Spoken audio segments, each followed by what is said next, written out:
అమరావతి నిర్మాణానికి సంబంధించి రకరకాల ప్రయత్నాలు, రకరకాల ప్రణాళికలు శరవేగంగా మారిపోతున్నాయి. ఇప్పటివరకు అమరావతిలో స్టార్టప్ ఏరియా డెవలప్మెంట్ ప్రాజెక్ట్‌లో సింగపూర్ ప్రభుత్వం భాగస్వామిగా ఉంటుందని అందరూ భావించారు. కానీ ఇప్పుడు ఒకటి కాదు, ఏకంగా 3 సంస్థలు భాగస్వాములు అయ్యేటువంటి సంకేతాలు కనిపిస్తున్నాయా అంటే అవుననే అనిపిస్తుంది.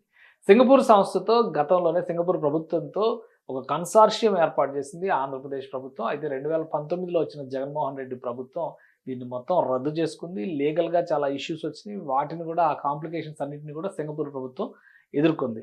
ఈ మధ్య అంటే కూటమి ప్రభుత్వం ఏర్పడిన తర్వాత ఈ మధ్య పోయిన నెలలో ఆంధ్రప్రదేశ్ సీఎం అలానే మినిస్టర్స్ బృందము, అధికారుల బృందం సింగపూర్‌లో పర్యటించింది. స్టార్టప్ ఏరియా డెవలప్మెంట్ ప్రాజెక్ట్‌ని టేకప్ చేయడంతో పాటు ఆంధ్రప్రదేశ్ అభివృద్ధిలో భాగస్వాములు కావాలంటూ అనేక సంస్థలతో దాదాపు 45,000 కోట్ల రూపాయలకు సంబంధించినటువంటి ఒప్పందాలని కుదుర్చుకునేటువంటి ప్రయత్నాలు ఆంధ్రప్రదేశ్ ప్రభుత్వ ప్రతినిధులుగా చేశారు. ఇప్పుడు తాజాగా స్టార్టప్ ఏరియా డెవలప్మెంట్ ప్రాజెక్టులోకి ఒక కొత్త భాగస్వామి వస్తున్నట్టుగా సమాచారం వస్తుంది. అది వియత్నాంకి చెందినటువంటి విన్ గ్రూప్ రాబోతుంది అనే సమాచారం.